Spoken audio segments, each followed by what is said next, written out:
we need to take a decision based on which is the consequence that we can live with.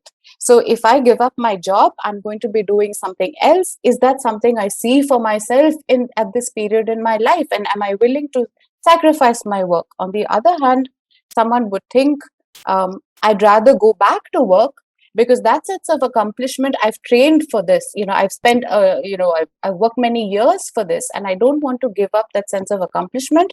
I will figure out a way to balance my personal responsibilities as well. So that moment of awakening really needs to happen. And then you take control, right? Because you've made a decision at that point of time. And you take control and you say, okay, this is going to happen. I need to fix it with this.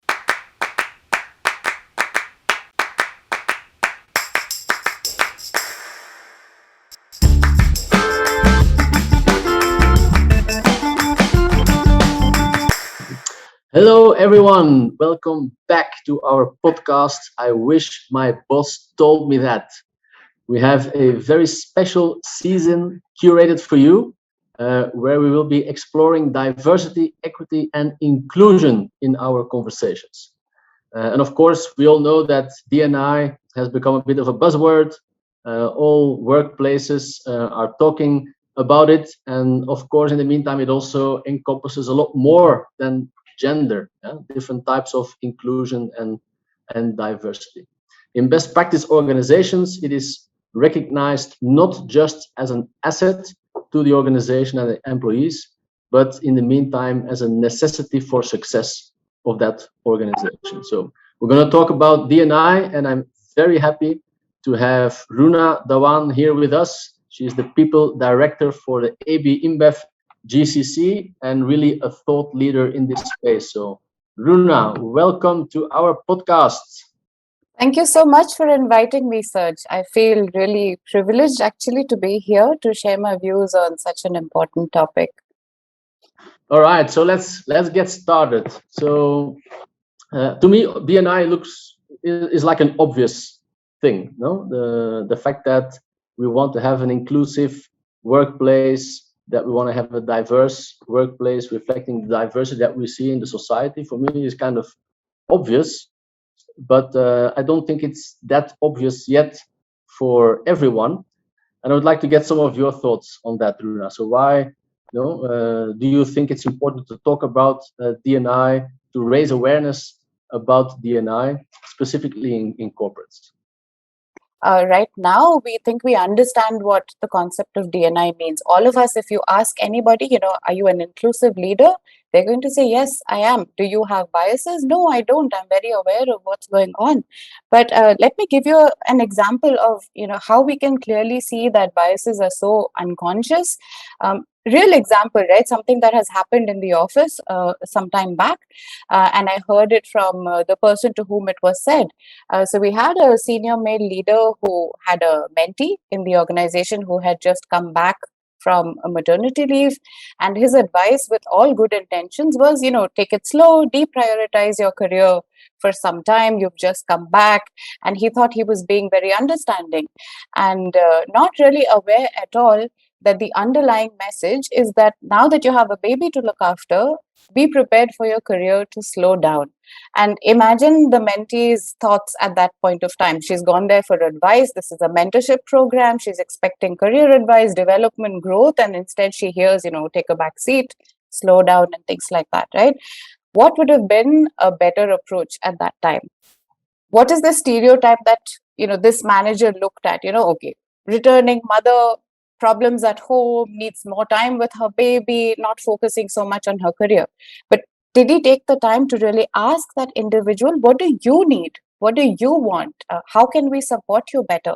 So moving away from the stereotype and that group or that label that we give to a bunch of people and moving specifically to the individual, right? So that's where that consciousness needs to come. So the unconscious bias needs to be like a really conscious understanding of the individual that you're working with at that point of time, right? So I think a lot of people don't realize that everyone can make a big difference in this space. Usually people say, it's not my problem, it's that employee's problem. They need to figure it out with their manager. But that's not how it works. I mean, we're all in here together. We have to help each other out. And once we understand that each of us has a role to play, and we do it, we will be successful. Otherwise, we will have the best policies in place, but in practice, none of these things will be real and people will continue to leave. Yeah, so you think people are more aware about D&I than, let's say, 5 years ago and the importance of D&I, but unconsciously might not yet take the right decisions or give the right messages? Yeah, I don't think it's an everyday thing for them yet, right? It's like, okay, as a concept, or you tell somebody, now I'm going to talk to you about D&I. What decision would you take? Then it'll come, but then put them in that real life situation. I think they would just kind of default to a setting. No, I think the stereotyping is probably the right word, because I'm sure this manager had the right intentions, to facilitate the returning mother to come back into the office, find a new balance. Mm-hmm. But yeah, I had a bit of the stereotype, probably not, or making an assumption, even Making an assumption that it's important for her to relax and not to pick up her career and move fast in her career. So we need to kind of challenge our assumptions probably when we take. Let's also listen a bit to your story. I think it's always great, if you want to talk about awareness and understanding the type of challenges that people can go through in their career. Yeah, so I've had I would say a privileged upbringing, right? I mean, it's two sisters in the house, and my sister and I, both of us, best of education, go do what you want, and we all learned how to drive. We went everywhere, took the car to the mechanic because my dad said, if you're going to drive, you're going to get the car fixed when it needs it, right? So there was no difference. Like, we never felt, I didn't have to think about inclusion. I didn't have to think about diversity. So when it first hit me, it was like, it took me a while to even recognize it as a thing. And I'll give you an example from, kind of combining where the work life and the personal life would integrate, right? So I've had a very different type of career. I grew up kind of wanting to run my own business. So I ran my own interior design business for a while. And, landing a new client was a big thing. So I would come back with that sense of accomplishment. And then there was a group in the family who would like, okay, I mean, big deal. But did you know so-and-so had a baby and then she's quit her job and she's sitting at home with the baby? How wonderful that is. And it's such a great thing, and motherhood. And I'm like, oh my God. Okay.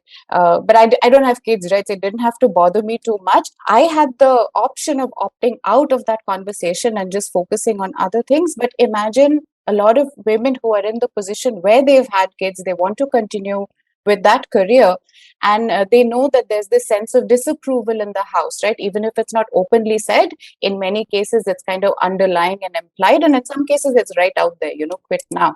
So if I were this person, I'd have two really big concerns at this point. One is my family doesn't approve of my choice to continue working, so there's no peace in the house from that perspective with my choice. And then the second thing is, if I have to work, I'm entrusting my child to the care of others while I'm not there for 8, 9 hours, 10 hours a day. And sometimes I'm going to need to focus on that. I'm going to have to take some time off and really focus on my child. Will my organization support me at that point of time? And if there is a tussle between home and work, and the conditions at work don't support kind of this personal need that's going to be there for some time, then the pressure, the guilt, the feeling of not being really valued in one place makes you go somewhere else. And a lot of women choose, okay, this is too much trouble for me, I'm going to focus on being a mom full time.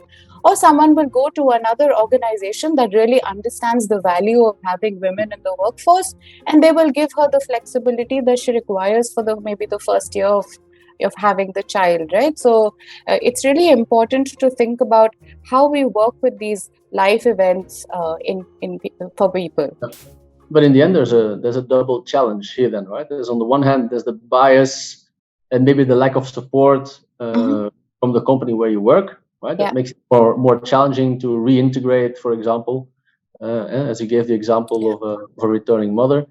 On the other hand, also some pressure from home then, clearly, right? Yes. And a certain bias from home. How did you cope? Because in the end, okay, you mentioned you didn't have kids, so for you it was kind of easier maybe to put aside, but still it's a bias that is there. It clearly shows that people were not valuing the career that you were building.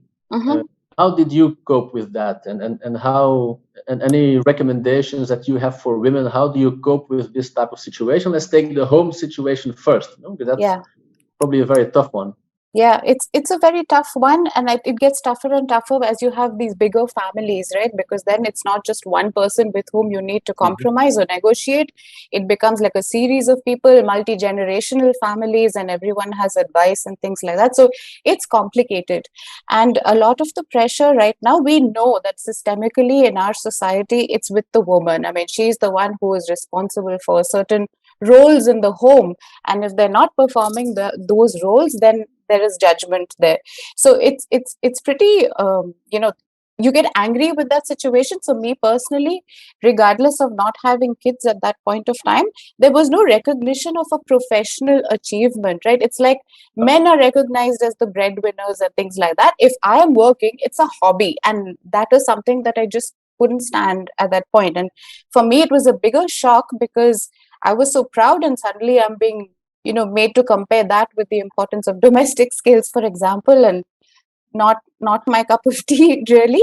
So Yeah. how I needed to really come to terms of it was at that point of time evaluate what do I really want to do, what is important for me right now. For me at that point of time, it was the career. So to anyone who's in that situation, so whether it's a woman who's having to make a choice, or any man, I mean, I think this is gender neutral, even though we have a lot more evidence of women having to make these choices. If you're choosing between work and home, then all these emotions are going to come. There's this loss of control. We feel like, under pressure, we're making choices. The organization is not supporting me. Home is not supporting me. It's really important to take a step back, and that awakening really needs to happen. What do I want to do right now? And then we know, right? Everything that we do is going to have a positive or a negative consequence, or not make a difference at all. And we need to take a decision based on which is the consequence that we can live with.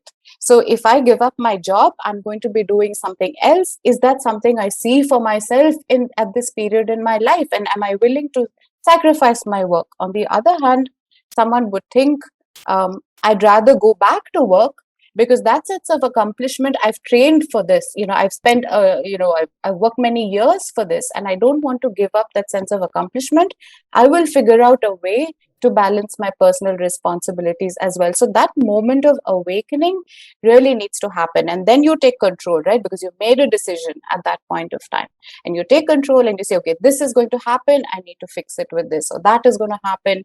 Here's the way that I fix with you. And then the support system, I think, is very, very important, Serge. And this is not something someone can go through alone, because you can imagine, if I have a problem that I'm not discussing, the more I think about it, the bigger and bigger and bigger it's getting in my head. I feel I'm the only one with this. Nobody will understand me. Where do I take this, right?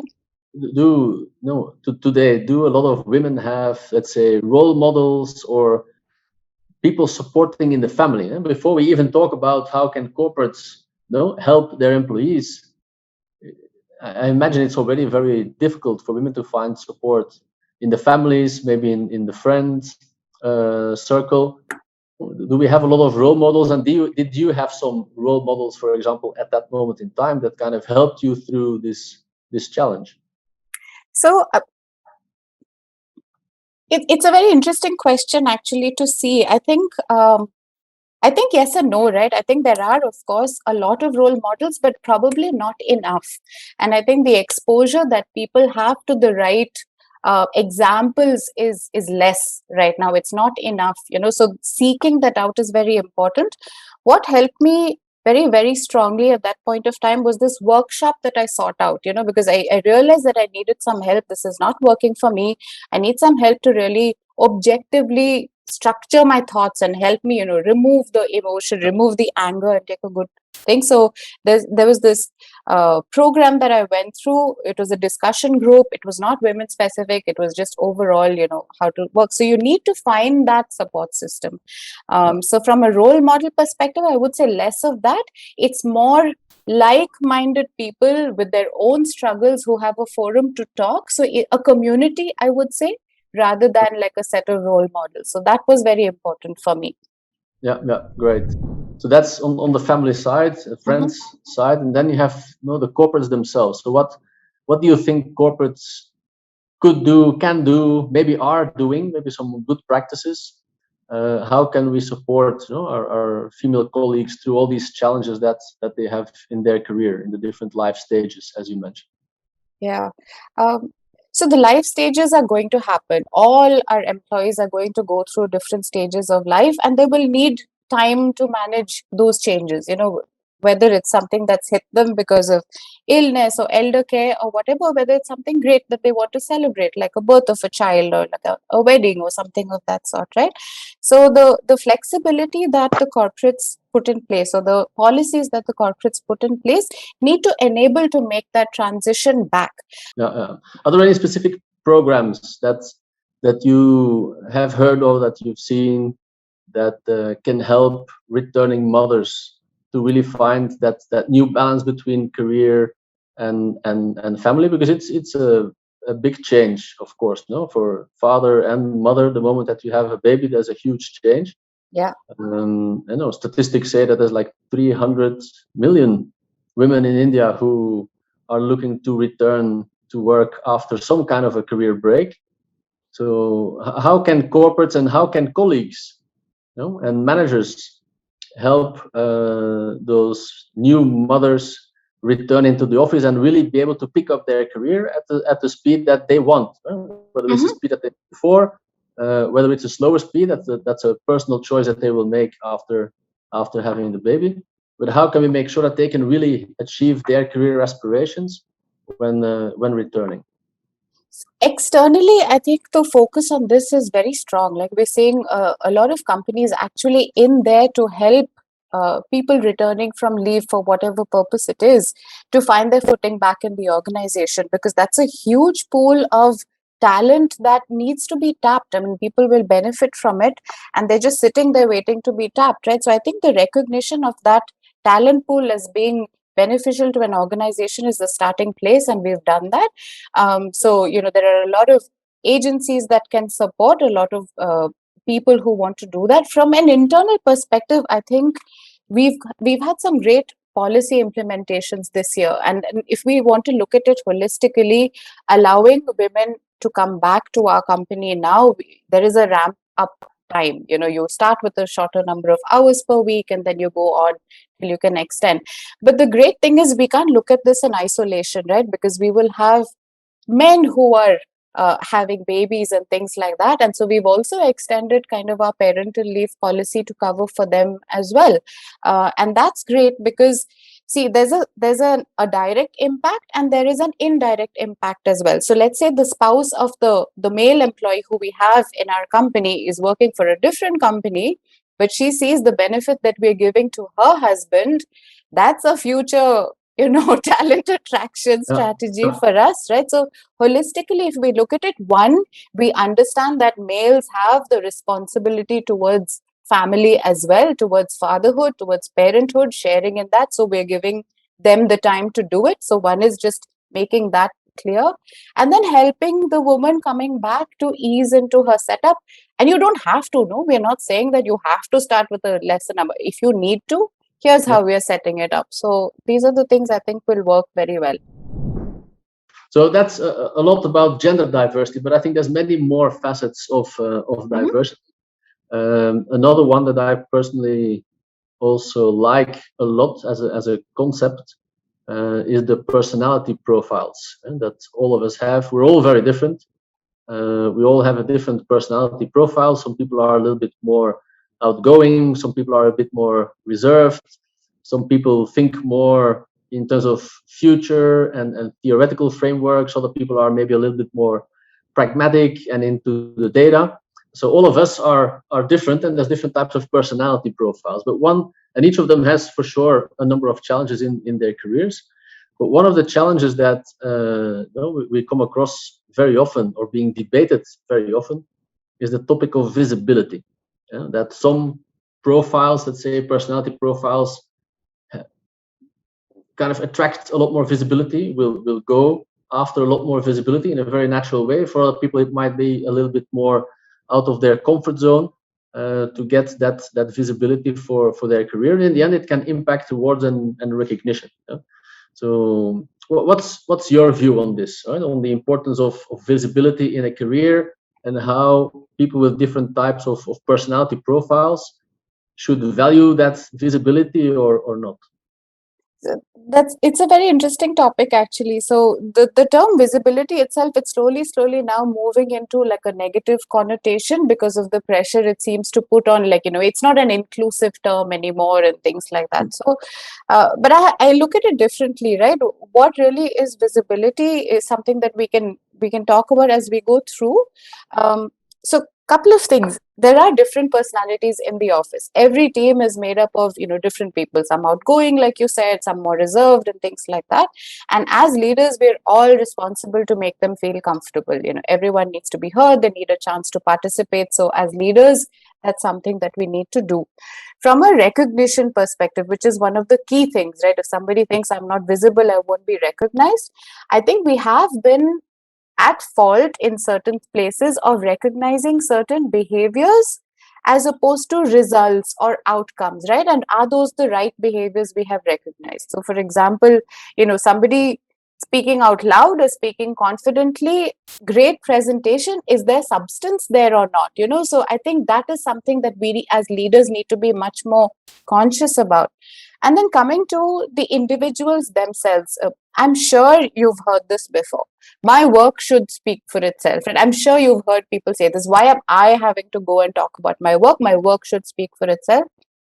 That's work. Work doesn't speak. Like, people speak, right? Like, open your mouth and talk about your work. So for these people, it's like visibility is something that they get or something that is given to somebody, and that's not how it works. So it's high time that we recognize that folks who have visibility today have it because they've done something differently. What is it that they're doing differently? And you figure that out. So, and it's essentially what? Showcasing your accomplishment. It's showcasing your strength, the impact that you have brought. There's nothing wrong about that. Every single individual should know what they're good at, how did they arrive at a certain, great result, and then become the advocate for yourself at that point of time. You know your strengths. How did you use those strengths? When you've done something great, talk to your team, tell them this is how I did this, and then they can learn from you. And then you take that forward, you pay it back, you become an advocate for them, you enable them to showcase what's good. And you don't have to be an introvert or an extrovert to be able to do that. And you'll get a lot more opportunity when people can see what your skills are and what you've really done. Is there some kind of a magic pill to overcome career challenges linked to your personality profile? I'm a certain profile. Okay, what do I do to make sure that I can also be successful in my career? Yeah, I really wish there was a magic pill, right? I would have some every day. It would make things so much easier. We know that that's not the case, right? But talking about personality profiles, I'm actually quite an introvert. I don't know if that's how I come across, but I am. And now I understand that there's something called an outgoing introvert. So I guess that's where I am. And the reason I'm saying this is because I struggle with this quite a bit myself, right? So it's only now that I find it easier and easier as we go along. But every time before a speaking engagement, before an important presentation, I really need to psych myself into, that zone and not be worried about how I will be perceived. But just to take a step back and look at, is there that one way to look at this? Or, how do you structure yourself in different situations? How do you make the choice for yourself at that point of time? So for me, in my opinion, I see three possibilities in any given situation that you might be in. One is you can lead.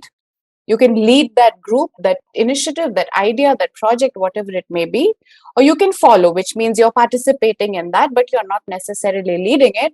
Or the third one is to just get out of the way because you're not having anything of value to add and you're not learning anything either, right? So let me explain with some more examples. So if you're in a position where you have the knowledge or the expertise, the confidence, the experience to lead, then that should be the role you need to be in. You are not doing justice to the business problem if you hold back on that. You should take the lead. You should take ownership and take that step and do. Otherwise, you're not helping yourself. You're not helping your company. So grab that opportunity and go ahead. But this will require confidence, no? This will require confidence. Yes. For sure, for people, again, people who are, and I don't want to do like black and white, extrovert, introvert here, but it's probably one of the most talked about differences in personality profiles. But for an extrovert, it's very easy to go and lead, right? Even with not a lot of confidence, they will stand up and say, "Okay, let me do this," and go, right, and stand in front of the team and try to lead. For introvert, it's a lot more difficult, I think, and you need a lot more confidence. Isn't this something that grows with the years? What I've noticed from myself, I'm also quite an introvert. In fact, if you would talk, I think I mentioned this earlier on the podcast, if you would talk to people that know me from college and from the mid school, etc., they would say I was the person in class who talked least. I was not really visible. I would not really speak up. I was quite an introvert type of person. Now here I'm standing in front of 2,000 people and dancing and doing all sorts of crazy things. But what I've noticed for myself is that certain things that some of my friends, colleagues, maybe were doing when they were 22, I would only be doing when I was 25, because I didn't have that confidence when I was 22. I first kind of build confidence. I get the experience. Once I get the confidence, then I'm able to start leading. So leading takes confidence and maybe time for certain profiles. There's another perspective to that as well. So there are different types of leaders, and the meaning of leading could also be applied differently in different situations, right? So what you're talking about is that dynamic, visionary leader that's, taking people on, the inspirational leader. Then there are the leaders that enable, so if I am the introvert or the quiet type of person, but I have the expertise that problem needs to be solved, I just need to have the right spokesperson. I need to have the right, so I don't necessarily need to be a leader that's front ending everything. I could lead and deliver great results through a team of people that I'm managing, right? So I think we can also start recognizing different types of leadership and enable people to grow into the style that is working for them. In all cases, it needs confidence, because you need confidence in your ability to drive something from the background to be convincing, right? Even though it's not like 2,000 people, maybe you're just having to convince 20 people, but it's still requiring confidence, and that comes from your capability. So I think that would be good to make sure that we all understand that there are different styles of leadership and no one is better than the other. There's a place for everything in the organization. Good. So that's lead. So first option is you can lead the conversation. The second one, follow. The second one, to follow. Yes.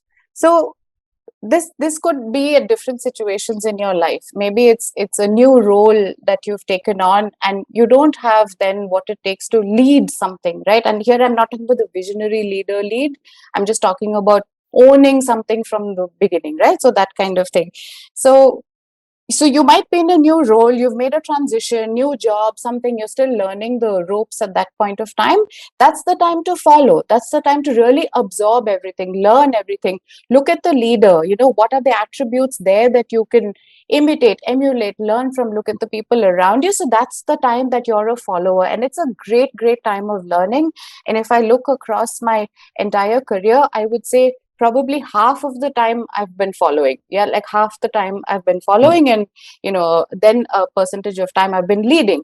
So that's what I mean by follow. So you're participating entirely. You're active. It's not like you're sitting back and being dragged, right? You're actually following. You believe in it. You believe in the dream. You're using that time to really absorb and grow to the leader level if that's your aspiration.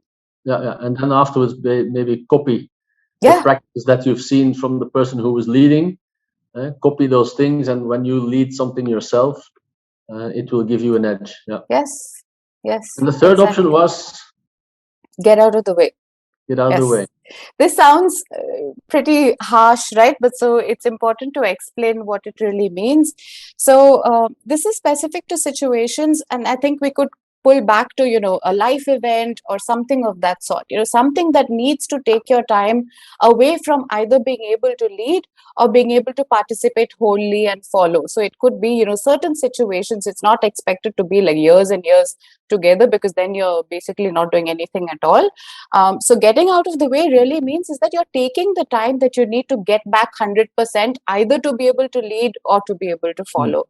So you're learning something, or you've taken time off because you have a personal responsibility, or you've taken time off to learn more, build your capability, go to I don't know, B school, something, Yeah. whatever. So that's what I mean by get out of the way. So don't stay in the rat race without either leading or following. That's my point.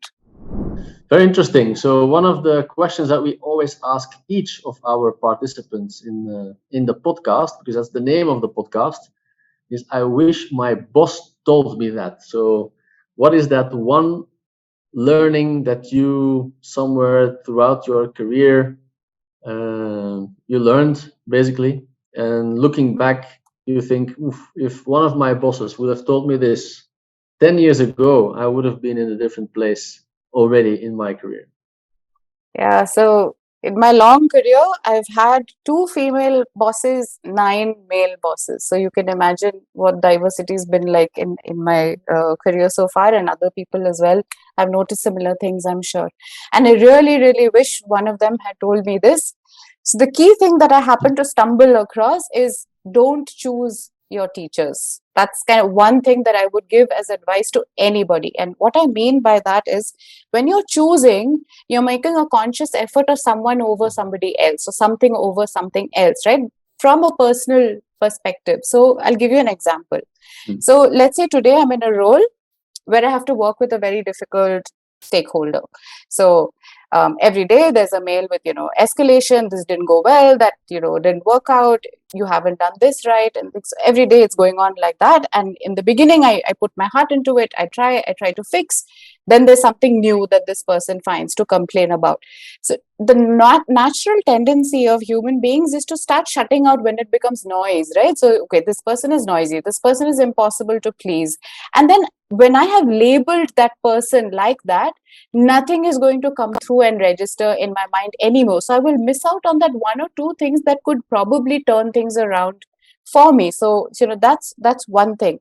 The reverse can also happen, right? We all like to hear nice things about ourselves. So if I'm working with somebody who only is full of praise, then I want to spend time with them. I reach out to them for feedback. I know they're going to say great things about me Right. to my manager. So I will kind of cultivate that relationship without realizing that I've not learned anything from this because they've never challenged me. They've never forced me out of my comfort zone. And I've just spent a lot of time feeling good, feeling happy for something that I've not taken away. So, biggest motto that I have there is don't choose your teachers, keep an open mind, filter what is being said regardless of the personal feelings that you have, and learn something from it, right? So don't choose your teachers because, you never know who will say that one thing you wish your boss told you, and then you'd be here in the podcast with Serge having this Yeah, that's it. conversation. That's it. Yes. Have anything to talk about?